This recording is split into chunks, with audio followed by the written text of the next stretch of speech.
Inzovu y'amahembe maremare yo muri Kenya, imwe mu zari zisigaye muri Afurika, yapfuye izize gusaza.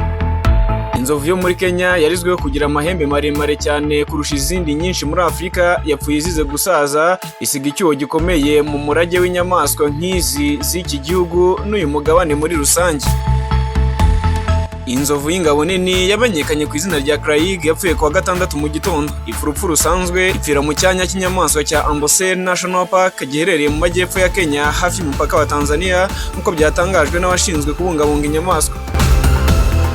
Mu butumwa bwo kuyibuka, ikigo Amboseli Trust for Elephant cyavuze ko Craig yari imaze kuzuza imyaka 50, ikaba yaragize ubuzima bwagutse dore ko yanabyaye izindi nzovu nyinshi, bituma ifatwa nk'urugero rwiza rw'inyamaswa zabaye igihe kirekire bitewe n'ingamba zo kuzirinda.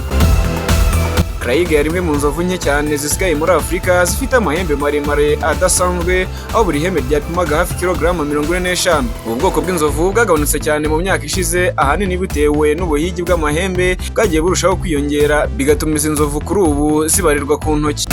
Kubera aya mahembe ifite n'imico yayo irangwa n'ubwitonzi, Craig yari ikintu gikurura ba mukerarugendo benshi basura parike ya Amboseli. Abayisuye bavuga ko yakundaga guhagarara ituje, ikemerera abantu kuyifotora, kuyifata amashusho, bakayigira imwe mu nzovu zizwi cyane muri Kenya.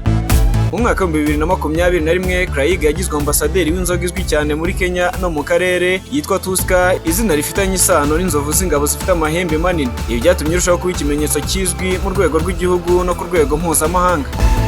Ikigo Kenya World Service cyavuze ko Craig yari ikirango cy'umusaruro w'imbaraga za Kenya mu kurengera ibidukikije, bikiyongeraho ko yari kimwe mu bimenyetso bikiriho by'umurage w'inyamaswa zo muri Afurika. Uyu muryango kandi washimiye abagize uruhare mu kuyibungabunga, uvuga ko yapfuye mu mahoro kandi igapfa urupfu rusanzwe.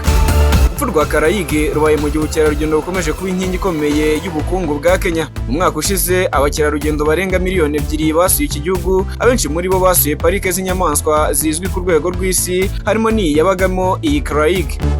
Muri Kenya ubukerarugendo bwinjiza hafi 10% by'umusaruro mbumbe w'igihugu, nk'uko abayobozi bo muri iki gihugu babitangaje ikinyamakuru BBC.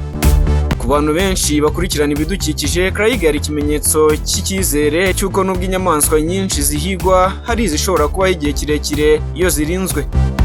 Urupfu rw'iyo nzovu rwasigiye Afurika ubutumwa bukomeye ku kamaro ko gukomeza kurengera no kubungabunga inyamaswa kuri uyu mugabane.